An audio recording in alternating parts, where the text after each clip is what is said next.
வணக்கம். பெருஞ்செய்திக்கு வரவேற்கிறோம். வயநாடு பெருந்துயரம் பின்னணி என்ன, இதுதான் பெருஞ்செய்தியின் பேசுபொருள். பூலை நண்பர்கள் அமைப்பிலிருந்து திரு சுந்தரராஜன் அரங்கத்திற்கு வந்திருக்கிறார். வணக்கம். செய்தியின் பின்னணி, கேரள மாநிலம் வயநாட்டில் இன்று அதிகாலை 2 மணி முதல் 3 மணி வரை ஏற்பட்ட நிலச்சரிவில் சிக்கி இதுவரைக்கும் 93 பேர் பலியாகியிருக்கிறார்கள் அப்படின்னு கேரள மாநில முதலமைச்சர் திரு பினராயி விஜயன் சற்று முன்பாக செய்தியாளர்கள்ட்ட சொன்னார். கிட்டத்தட்ட 128 பேர் மருத்துவமனையில் அனுமதிக்கப்பட்டு சிகிச்சை மேற்கொண்டு வராங்க. 5000 பேர் முகாம்களில் தங்க வைக்கப்பட்டிருக்கிறார்கள். 48 மணி நேரத்தில் பெய்த 57 சென்டிமீட்டர் மழை தான் நிலச்சரிவுக்கு காரணம் அப்படின்னும் அவர் சொல்லியிருக்கிறார். மேப்பாடி, சூரல்மலை, முண்டகை, அட்டமலை இந்த பகுதிகளில் தான் அதிகமான சேதாரம் ஏற்பட்டிருக்கு. தேயிலை தோட்ட தொழிலாளர்கள், பழங்குடி மக்கள் அங்கே வசிக்கிறாங்க. அவர்களுக்கு தான் அதிகமான பாதிப்பு. உயிரிழப்பு மேலும் அதிகரிக்கக்கூடும் அப்படின்னு தான் அஞ்சப்படுது. இதெல்லாம் ஒரு 5ஆக பிரித்திருக்கிறோம். இந்த நிலச்சரிவுகளை எதிர்கொள்வதில் சிக்கல் இருக்கா? அதான் முதல் கேள்வி. அதாவது முதல்ல மேற்கு தொடர்ச்சி மலைகளில் ஏன் நிலச்சரிவு ஏற்படணும் அப்படின்னு கேள்வி வைக்கணும். ஏன்னா இமயமலைக்கும் மேற்கு தொடர்ச்சி மலைக்கும் நிறைய வேறுபாடு இருக்குது. இமயமலை ரொம்ப யங் மவுண்டன்ஸ், சில 1000 ஆண்டுகளுக்கு முன்பாக தோன்றிய மலை தான், அது உருவான மலை தான் இமயமலை. கண்டங்கள் ஒட்டும்பொழுது தோன்றிய மலை தான் இமயமலை. ஆனால் மேற்கு தொடர்ச்சி மலை இருக்குல்ல, இந்த உலகத்தில் உயிர்கள் தோன்றுவதற்கு முன்பாக தோன்றிய மலை முழுவதுமாக சார்னகோயிட் வகை ஹார்ட் ராக்ஸ் உள்ள மேற்கு தொடர்ச்சி மலை. அங்கே ஆக்சுவலாக நிலச்சரிவு ஏற்படக்கூடாது. ஏன்னா அவ்வளோ ஹார்ட் ராக்ஸ் உள்ள ஒரு பகுதியில் நிலச்சரிவு ஏற்பட தேவை கிடையாது. ஆனால் நம்மளுடைய செயல்பாடுகள் தான் நிலச்சரிவு ஏற்படுற முக்கியமான ஒரு காரணியாகுது. எங்கே பார்த்தாலும் டேமு, எங்கே பார்த்தாலும் டனல், எங்கே பார்த்தாலும் ரோடு, ரெசார்ட்டு, என்னதெல்லாம் நம்மளால செய்ய முடியுமோ அதெல்லாம் அழிச்சாட்டம் பண்ணி நம்ம சாயிலையும் ராக்ஸையும் ரொம்ப இலகுவாக வச்சுருக்கோம். நிலச்சரிவு ஏற்படுறதுக்கு தயார்படுத்தியிருக்கோம். நம்ம நிலப்பரப்பை தயார்படுத்தியிருக்கோம். கனமழை பெய்யும்போது மழை பெஞ்சு அடிச்சுட்டு போயிடும். நான் இன்னும் சேர்த்து 2 பிரிச்சுக்கலாமா? நிலச்சரிவுக்கான காரணம் அதீத கனமழை ஒரு காரணம், இயற்கையாக அதனால் ஏற்படக்கூடிய பாதிப்பு. நீங்கள் சொல்கிற மாதிரி மனிதர்களால் செயற்கையாக ஏற்படுத்தக்கூடிய திட்டங்களால் இந்த நிலச்சரிவு ஏற்பட்டு இத்தனை மக்கள் இறப்பதற்கு it's a human induced disaster தான். இது மனிதர்கள் ஏற்படுத்திய பேரிடர் தான் அந்த பேரிடர். இதையும் நீங்கள் இயற்கையை சம்மந்தப்படுத்தாங்க. நீங்கள் மழைப்பொழிவு அதிகமாகிறதுக்கு காரணம் நாம தான். ஏன் கிளைமேட் சேஞ்சில் அதிகமான மழைப்பொழிவு போகுதுன்னா காரணம் நாம தான். சரி, அது ஒரு பியாண்டு நம்மளால் இது செய்ய முடியாது. அது உலகளாவிய நடவடிக்கைலாம் வேணும், அதை விட்டுருவோம். ஆனால் இந்த நிலச்சரிவு ஏற்படக்கூடாதுங்கிறதுக்காக எவ்வளவோ விஷயங்களை இந்த அரசு செய்திருக்கலாம், அரசாங்கங்கள் செய்திருக்கலாம். எதுவுமே செய்யவில்லை. இது நான் குற்றச்சாட்டை வைக்கிறேன். It's a man made disaster, it's a human made disaster. தடுத்திருக்க முடியும். நிச்சயமாக குறைந்தபட்சம் உயிரிழப்பையாக தடுக்க முடியும். நீங்கள் நிலச்சரிவை தடுக்க முடியல, நிலச்சரிவை தடுக்க முடியாது கூட இந்த உயிரிழப்பு தடுக்க முடியும். நீங்கள் சொல்வது நிலச்சரிவையே தடுத்திருக்க முடியும். அது நம்ம இன்னும் நடவடிக்கைகள் எடுத்தோம். நிச்சயமாக நான் ஒரு எக்ஸாம்பிளுக்காக சொல்கிறேன். இன்றைக்கி 33 சென்டிமீட்டர் மழை வயநாட்டில் ஒரு நாள் பதிவாக இருக்குது. அவர் பினராயி விஜயன் 2 நாட்களில் 40 சொல்கிறார், 2 நாளில் சொல்கிறாரு. நான் சொல்கிறது ஒரு நாள் 33 சென்டிமீட்டர் மழை பதிவாக இருக்குது. அந்த டேமில் பதிவாக இருக்குது. அதே 32 சென்டிமீட்டர் மழை வால்பாரில் பதிவாக இருக்குது. அங்கே இல்லை, அங்கே நிலச்சரிவு பேர் இல்லை. ஏன் தெரியுமா? அங்கே இன்னும் டீ கார்டன்ஸும் இன்னும் ஃபாரஸ்ட்டும் வச்சுருக்கோம். ஆனால் ஏற்படும் அபாயம் இருப்பதாக இருக்கும், நிச்சயமாக இருக்கும். சமீபத்தில் நம்ம நிச்சயமாக இருக்கும். ஏன்னா நம்ம அங்கேயும் ரிசார்ட் ஆரம்பிச்சிட்டோம்ல. நீங்கள் குன்னூர், ஊட்டியெல்லாம் இந்த இது நிச்சயமாக நடக்கும். அதில் நீங்கள் தப்பிக்கவே முடியாது. நான் ஏன் ஒரு கம்பேரிசனுக்காக வால்பாறை சொல்கிறேன்னா, 32 சென்டிமீட்டர் மழை பெய்த வயநாட்டில் ஏன் இவ்வளோ பெரிய நிலச்சரிவுனா, அங்கே முழுசாக நம்ம எல்லா டீ காஃபி எஸ்டேட்டையும் எடுத்து ரிசார்ட்ஸ் போட ஆரம்பிச்சிட்டோம். இப்போ வால்பாறையில் கொஞ்சம் டீ எஸ்டேட்டும் கொஞ்சம் வனம் சார்ந்த பகுதியும் நம்ம வச்சுருக்கோம். அதையும் நம்ம எடுத்து ரிசார்ட் போட ஆரம்பிச்சிருக்கோம். இப்போ ஆரம்பிச்சிட்டோம், அங்கேயும் ஆரம்பிச்சிட்டோம். நம்ம ரிசார்ட் கட்டுறதுக்கு வால்பாறையிலே ஆரம்பிச்சிட்டோம். அங்கேயும் இந்த மாதிரி நிலச்சரிவுகள் ஏற்படுறதுக்கான காரணம் இருக்குது. அப்போ இந்த நிலச்சரிவை தடுத்திருக்க முடியும் ஒன்று, அல்லது குறைந்தபட்சம் இந்த உயிரிழப்பையாக நிச்சயமாக நம்ம தடுத்திருக்க முடியும். இந்த நிலச்சரிவு தொடர்பான செய்திகளை சேகரிக்கிற போது கண்ணில் பட்டதெல்லாம் என்னென்னா, நேபாளத்தில் ஏற்பட்டிருக்கு 63 பேர் உயிரோடு புதைந்து பலின்னு. பப்புவா நியூகினியாவில் 2000 பேர்னு செய்தி, அதெல்லாம் 2024. அப்புறம் ஊட்டியில் லவ்டேல் பகுதியில் 6 பேர் உயிரிழப்பு. மூணாரில் நடந்திருக்கு, மகாராஷ்டிராவில் நடந்திருக்கு, இமாச்சல பிரதேசத்தில் நடந்திருக்கு, மணிப்பூரில் நடந்திருக்கு, மலேசியாவில் நடந்திருக்கு. உலகின் பல நாடுகளில் நடக்குது, இந்தியாவின் பல மாநிலங்களில் நடக்குது. இதில் ஏதாவது வகைப்பாடு இருக்கா? நிச்சயமாக. நீங்கள் எங்கே ஏற்படுது, ஏன் ஏற்படுது, எப்படி ஏற்படுது, 3மே முக்கியமான விஷயங்கள். நீங்கள் இமாச்சல பிரதேசத்துலேயோ, உத்தரகாண்ட்லேயோ, சிக்கிம்லேயோ, மணிப்பூர்லேயோ, அருணாச்சல பிரதேசத்துலேயோ நிலச்சரிவு ஏற்படுது எங்கள் ஆச்சரியமே இல்லை.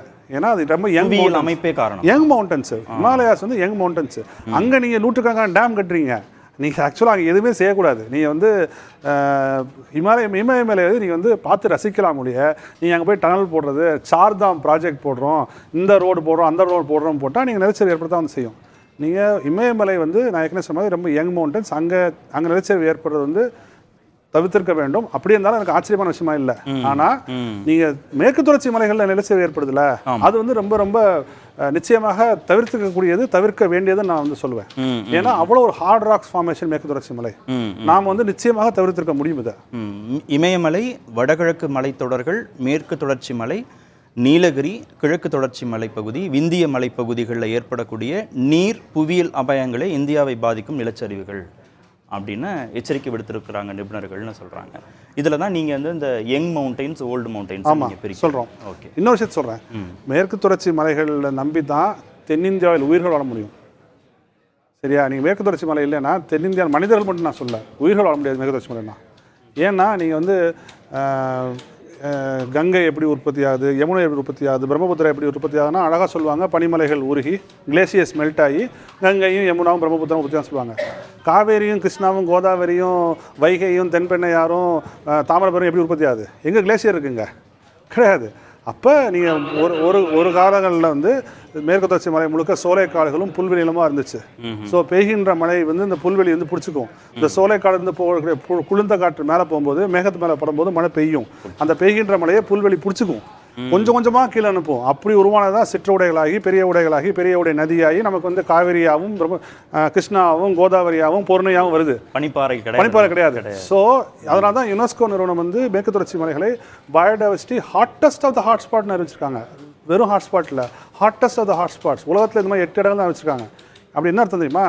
இரு நாடுகளுக்கிடையே போர் இருந்தால் கூட இங்கே கொண்டு போடக்கூடாதுங்க. அவ்வளோ முக்கியத்துவம் இந்த பகுதி மேற்கு தொடர்ச்சி மலை. இதெல்லாம் தெரிஞ்சுக்கிட்டு தான் 2011 அன்றைக்கு இருந்த ஒன்றிய அரசாங்கம் வந்து மாதவ் காட்கில் தலைமையில் ஒரு குழு அமைச்சு எப்படி இந்த மேற்கு தொடர்ச்சி மலையை பாதுகாக்கலாம்னு சொல்லி குழு அமைச்சாங்க. எனக்கு என்ன அர்த்தமான விஷயம், மாதவ் காட்கில் அதுக்கு அடுத்தது வந்து மாதவ் காட்கில் என்ன சொன்னார்னா, ஒட்டுமொத்த மேற்கு தொடர்ச்சி மலையும் வந்து இம்பார்ட்டண்ட்டான பகுதின்னு சொன்னார். அது உண்மைதான், அது இம்பார்ட்டன்ட் பகுதி தான். அதில் less important, medium level important, high importance பிரித்து நீங்கள் வந்து ஹை லெவல் இம்பார்ட்டன்ஸ்குள்ளே உள்ளே போகக்கூடாதுன்னு சொன்னார். கொஞ்சம் மீடியம் லெவலில் நீங்கள் சின்ன சின்ன விஷயங்கள் செஞ்சுக்கலாம், இன்னும் சின்ன விஷயம் செஞ்சுக்கலாம்னு சொல்லி அனுமதி கொடுத்தாங்க. கஸ்தூரங்கன் கமிட்டி என்ன சொல்லுச்சுன்னா, மேற்கு தொடர்ச்சி மலை ஒட்டுமொத்தத்தில் 37% வந்து உள்ளே போகவே கூடாது அப்படின்னு சொன்னாங்க. நீங்கள் மாதவ் கார்கில் கமிட்டியும் அக்செப்ட் பண்ணல. கஸ்தூரங்கன் குழு, இந்த கஸ்தூரங்கன் குழு, மாதவ் கார்கில் குழுலாம் சுற்றுச்சூழல் செயல்பாட்டர் போட்ட குழு அல்ல, ஒன்றிய அரசாங்கம் போட்ட குழு. சரியா? அவர்கள் கொடுத்த பரிந்துரைகளை வந்து நம்மளால் வந்து நடைமுறைப்படுத்த முடியல. நம்ம கேரள அரசாங்கம் வந்து ஒரு 3-4 ஆண்டுகளுக்கு முன்பாக அவங்க ஒரு குழு போட்டாங்க. இந்த கஸ்தூரங்கன் குழுவோட அறிக்கையை போட்டதுக்கு அப்புறமும் கேரள அரசாங்கம் குழு போட்டுச்சு. அந்த குழுவோட அறிக்கையை கூட வந்து நம்ம வந்து நடைமுறை வந்து படுத்தலை. ஓகே, 2வது கேள்வி, முன்கூட்டியே திட்டமிடல் இல்லையா? நீங்கள் ஏற்கனவே சொல்லும்போது நிலச்சரிவையே தடுத்திருக்க முடியும், குறைந்தபட்சம் உயிரிழப்பையாவது தடுத்திருக்க முடியும் அப்படின்னா இந்த திட்டமிடலில் என்ன லேப்ஸ் இருந்திருக்கு? ஒரு ஏரியாவில் வந்து நமக்கு தெரியும், இந்த பகுதியெல்லாம் வந்து லேண்ட்ஸ்லைட்ஸ் வரும்னு நமக்கு தெரியும். சரியா? அந்த பகுதியில் நீங்கள் வல்னரபிள் ஹாட்ஸ்பாட்ஸ்னு சொல்லுவாங்க. எந்தெந்த பகுதியில் வந்து நிலச்சரிவு ஏற்பதற்கான வாய்ப்புகள் இருக்குன்னு நீங்கள் ஆய்வு பண்ண முடியும். அது 12.6% நிலப்பரப்பு, இந்தியாவோட மொத்த நிலப்பரப்பு நிலச்சரிவு ஏற்படும் வாய்ப்பு இருக்குது. சரியா? அப்போ அது உங்களுக்கு தெரியும் என்னென்னு. அங்கே குறைஞ்சபட்சம் கன்ஸ்ட்ரக்ஷன் அனுமதிக்க வரலாம்ல, அதுக்கு மேலே 12.6 ஆமாம், அந்த 12.6 நீங்கள் கண்டு அறிந்துள்ள வல்னரபிள் ஹாட்ஸ்பாட்ஸில் நிச்சயமாக அதை கூட இருக்கும். நம்ம கண்டறிய வேண்டிய பகுதிகள் நிறையா இருக்கும். அதில் இந்த பகுதி வருதா? இந்த வயநாடு? ஆமாம், வயநாடு வருது. அந்த போன முறை 2018 நடைபெற்ற அந்த ஒரு இது இருக்குல்ல, மல்லபுரம் டிஸ்ட்ரிக்ட்ல, அதுலேயும் அந்த பகுதியில் வருது. கஸ்தூரங்கன் குழு அறிக்கையில் இந்த எல்லா பகுதியும் மென்ஷன் பண்ணியிருக்காங்க. இதெல்லாம் வந்து நீங்க வந்து ப்ரொடெக்ட் பண்ண வேண்டிய ஏரியா, இங்க கன்ஸ்ட்ரக்ஷன் அனுமதிக்கான்னு சொல்லி மென்ஷன் பண்ணிருக்காங்க. மாதவ் கார்கில் வந்து அனௌன்ஸ் சொல்லியிருக்காங்க. ஸோ நான் என்ன சொல்றேன், நமக்கு தெரியாம இல்லை, ஏன்னா பல்வேறு அறிக்கைகள் நமக்கு வந்து சொல்லியிருக்கு. என்ன சிக்கல்னா, நம்ம வந்து அதுக்கு ரெடியாக ஏன்னா நமக்கு வந்து ஒரு ரெசார்ட் கொண்டு போகணும், நம்ம வந்து பல்வேறு விஷயங்களை கொண்டு போகணும் நம்ம வந்து நினைக்கிறோம். இந்த பகுதியில் இன்னைக்கு தான் இறுதியாக நம்ம அதை பேசணும் நீங்கள் சொல்கிறதுனால. 3வது கேள்வி வந்து காலநிலை மாற்றம் தொடர்பான விழிப்புணர்வு போதலையா? அது 2 தரப்புக்கும், அரசு தரப்புக்கும் மக்கள் தரப்புக்கும். இல்லை, என்னோட இது நான் சொல்கிறேன்னா, காலநிலை மாற்றத்தின் மீது பழி போட்டு நீங்கள் எதுவும் தப்பிச்சுக்க முடியாதுன்னு சொல்லுவாங்க. Don't height behind climate change. Climate change வந்து 33 சென்டிமீட்டர் மழையை கொண்டு வரும் எல்லாத்துக்குமே தெரியும். அதுக்கும் காலநிலை மாற்றத்துக்கும் நாம தான் காரணம். ஆமாம், அதுக்கு நம்ம தான் காரணம், வேறையா காரணம். அது நீங்கள் எப்படி தப்பிக்க முடியும் அதுலேருந்து? அதுவும் மேன்மேட். அதுவும் மேன்மேட் தான் அது. ஸோ நீங்கள் வந்து இந்த நான் 35 சென்டிமீட்டர் மழை, 50 சென்டிமீட்டர் மழை, 60 சென்டிமீட்டர் மழை இப்போ நார்மல் ஆகிட்டு இருக்குது. சரியா? நீங்கள் ஒன்று 60 சென்டிமீட்டர் மழை பெஞ்சது பின்னாடி தப்பிச்சுக்காங்க, அதுக்கு காரணம் நீங்கள் தான். ஆனால் நீங்கள் வந்து மழை பெய்யணும் நம்ம வந்து எதிர்பார்த்தா இருக்கும். ஸோ நீங்கள் வந்து குறைஞ்சபட்சம் ஒரு லேண்ட்ஸ்லைட் நகர்த்தி அங்கேருந்து நீங்கள் வந்து ஆட்களை வெளியேற்றலாம், கன்ஸ்ட்ரக்ஷன் நடக்காமல் பார்த்துக்கலாம். நீங்கள் நாள்பட்ட என்ன பண்ணணும்னா அந்த பகுதியோட மேல் பக்கத்தில் நீங்கள் வந்து புல்வெளிகளை வளர்ப்பது, மரங்களை வளர்த்து மரம் வந்து பிடிச்சிக்கும் மண்ணை.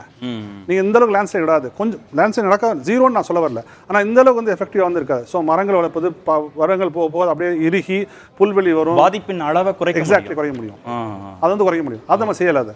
ஒன்று அந்த பகுதியில் கன்ஸ்ட்ரக்ஷனை அனுமதிச்சிட்டோம், புதுசாக கன்ஸ்ட்ரக்ஷன் ஆரம்பிச்சிட்டோம், வல்னரபிள் ஹாட்ஸ்பாட்லேருந்து மக்களை நீங்கள் வந்து வெளியேற்றலை.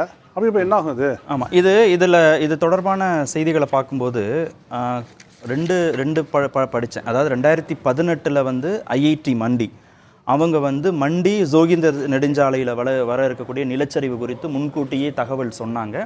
அந்த அடிப்படையில் வாகனங்கள்லாம் வேறு மாற்றுப்பாதையில் திருப்பி விடப்பட்டு உயிரிழப்புகளை நடக்காமல் காப்பாற்றிட்டாங்கன்னு ஒரு செய்தி. ஆனால் தேசிய பேரிடர் மீட்பு படை மூத்த அதிகாரிகள் என்ன சொல்கிறாங்கன்னா, நிலச்சரிவு குறித்த முன்கணிப்புங்கிறத செய்ய முடியாது, அந்த அளவுக்கு செய்ய முடியாது, அதற்கான ஒரு ஃபார்மெட்டை உருவாக்கிட முடியாது. அதாவது மற்ற நிலநடுக்க மாதிரியோ, புயல் மாதிரியோ, மழை மாதிரியோ முன்கணிப்பு இதில் செய்ய முடியாதுன்றாங்க. இல்லை ரெண்டும் முரண்பட்டு இருக்கிறதுனால ரொம்ப சிம்பிளாக அது அந்த ஐஐடி அந்த இது சொல்கிறீங்க இல்லையா, அந்த ஐஐடி மண்டி அது என்னன்னா சர்ஃபேஸ் லெவல் மோஷன் சென்சார் அந்த அடிப்படையில் கண்டுபிடிக்கிறாங்க. அங்கே வந்து என்ன பண்ணிப்பாங்கன்னா ஒரு வல்னரபிள் ஹாட்ஸ்பாட்டை மார்க் பண்ணிப்பாங்க. ஏற்கனவே அந்த பகுதி நிலச்சரி ஒரு பகுதி தெரிஞ்சிருக்கும். சரியா? மார்க் பண்ணிப்பாங்க. அந்த இடத்துல சர்ஃபேஸ் மோஷன் சென்சார் வந்து பொருத்திருப்பாங்க. ப்ளஸ் ரெயின்ஃபால் வந்து கணிச்சிருக்க முடியும். ஓரளவுக்கு சொல்லிப்பாங்க 30 சென்டிமீட்டர் ரெயின்ஃபால் வரும். ஸோ அப்போ வந்து இந்த பகுதியில் நிலச்சரி ஏற்பட வாய்ப்பு இருக்குன்னு அவங்க வந்து கணிச்சு தடுத்துருக்கலாம். இதுதான் வந்து சயின்டிஃபிக்காக பார்த்தா வந்து அப்படி தான் நம்ம சொல்ல முடியும். ஆனால் என்னென்னா நீங்கள் 100% கணிக்க முடியாதுன்னு சொல்ல முடியாது. ஆனால் எங்கே நடைபெற வாய்ப்பு இருக்குன்னு கணிச்சிட முடியும். இப்போ நீங்கள் கூட ஒரு பேட்டியில் வந்து இந்த மாநில நிலச்சரிவு மேலாண்மை மையத்தை அமைக்கணும்னு நீங்கள் கேட்டிருக்கோம். ஆமாம், லேண்ட்ஸ்லைடிங் அத்தாரிட்டி இன்ஸ்டியூட்டில் வந்து நம்ம வந்து அமைக்கணும் வந்து கேட்டிருக்கோம். எப்போ மூணாரில் ஏற்பட்டப்போ நம்ம வந்து கேட்டோம். அது அந்த அமைப்பு ஏன் ஏற்படுதுன்னு சொன்னால் அந்த அமைப்பு போய் இந்த இடத்துலாம் வந்து ஆய்வு பண்ணும். எந்த இடத்துல லேண்ட்ஸ்லைடு மெத்தட் வந்து இதுதானா, சர்ஃபேஸ் லெவல் மோஷன் சென்சார்லாம் வேற. இப்போ சமீப காலங்களில் நிறைய இன்டர்நேஷனல் லெவலில் நிறைய சென்சார்ஸ்லாம் வந்து சர்ஃபேஸ் லெவல் மோஷன் சென்சார் என்ன, நிலத்தில் ஏதாவது மூவ்மெண்ட் இருந்தால் சென்ஸ் பண்ணி சொல்லும். அது எப்படி நம்ம சுனாமிக்கு வந்து கடலில் வந்து இன்காய்ஸ் போட்டுக்கோம் இல்லையா, ஒரு மெதப்பான்கள் போட்டுக்கோம் இல்லையா, அது வந்து பேரலை வரும்போது சென்ஸ் பண்ணி சொல்லுதில்ல. அதில் தான் அந்த அதிகாரி சொல்கிறதுனால கேட்குறேன். இப்போ உங்களுக்கு சுனாமியோ, மழையோ, வெள்ளமோ, புயலோ, நிலநடுக்கமோனா அதுக்கான கால அளவு கொஞ்சம் முன்கூட்டியே தெரியுமா? நிலச்சரிவுங்கிறது வந்து இமீடியட்டாக நடக்குதா? கரெக்ட். நிலச்சரிவுனால அதை வந்து நிலச்சரிவு இல்லையா? நிலச்சரிவு வந்து முன்கூட்டியே இமீடியட்டாக நடக்கிறதுங்கிற ஒரு விஷயம். ஆனால் உங்களுக்கு வல்னரபிள் ஹாட்ஸ்பாட்ஸ் தெரிஞ்சால் போதும். ஓகே, உங்களுக்கு தெரிஞ்சதுன்னா அங்கே வல்னரபிள் ஹாட்ஸ்பாட்டை நீங்கள் மார்க் பண்ணிப்பீங்க. ரெயின்ஃபால் டேட்டா உங்களுக்கு கிடச்சிரும். ஓகே, ரெயின்ஃபால் அதிகமாக பெய்ய போகுது, ஸோ இந்த இடம் வந்து ஒரு வல்னரபிள் ஹாட்ஸ்பாட். குறைஞ்சபட்சம் அங்கேருந்து மக்களை நீங்கள் வந்து வெளியேற்றிருப்பீங்க. உயிரிழப்புகள் உயிரிழப்பு நிச்சயமாக நம்ம தடுத்துக்க முடியும். இப்போ இந்த நெடுஞ்சாலையில் அவங்க வந்து நீங்கள் வந்து டிபார்ட்டிஸ் பண்ண மாதிரி அது எப்படி நடந்திருக்கும்? அந்த வெறும் சென்சார் மட்டும் காரணமாக இருக்காது. அந்த இடத்துல வல்னரபிள் ஹாட்ஸ்பாட் அவங்க மார்க் பண்ணியிருப்பாங்க ஏர்லியரா. அதை இங்கே பொருத்திருப்பாங்க அந்த சென்சாரை. அவங்க தகவல் வந்து கொடுத்துருப்பாங்க, உடனே வண்டி வந்து நிப்பாட்டிருப்பாங்க. அப்படிதான் வந்து நடந்திருக்கும். ஓகே, 4வது கேள்வி, பேரிடர் மீட்பில் அதிக கவனம் தேவையா? எல்லா பகுதிகளையும் நம்ம காட்சிகளில் பார்க்குறோம், சேரும் சகதியமாக இருக்குது, மழை இருக்குது, சாலைகள் வந்து துண்டிக்கப்பட்டிருக்கு. இதில் வந்து இதை செய்ய முடியுமா? ஏன்னா நிறைய பேர் புதஞ்சிருக்கிறாங்க. நம்மளுடைய பேரிடர் மேலாண்மையே ஒரு பேரிடர் மீட்பே வந்து பெரிய பேரிடர் தான். நீங்கள் வந்து லேண்ட்ஸ்லைட்ஸை பற்றி என்டிஆர்எஃப்க்கு என்ன தெரியும், அல்லது எஸ்டிஆர்எஃப்க்கு என்ன தெரியும், அதுக்கு தேவையான எக்யூப்மெண்ட்ஸ் மட்டும் இருக்கா? எதுவுமே கிடையாது. அரக்கோணத்துலேருந்து தான் இன்றைக்கி வந்து போகிறாங்க. நான் ரொம்ப வருத்தத்தோடு தான் சொல்கிறாங்க. அரக்கோணத்துலேருந்து இன்றைக்கி வந்து நம்ம வந்து என்டிஆர்எஃப் இயற்கை பேரிடர்னா என்னென்னு வகைப்படுத்தப்பட்டு அதில் தான் எப்படி ஹேண்டில் அவ்வளோ 13 மணி நேரமாக அவங்களால அந்த முண்டகைக்குள்ளே போக முடியல. அந்த முண்டகை எனக்கு சரியான முண்டகைக்குள்ளே போக முடியல. 13 மணி நேரமாக அந்த மீட்புக்குள்ளே போகும். நேற்று அதிகாலை 2:30 மணிக்கு ஆரம்பித்த நிலச்சரிவு இன்னைக்கு 3 மணிக்கு தான் அந்த மீட்புக்குள்ள வந்து ஊருக்குள்ளே போயிருக்காங்க.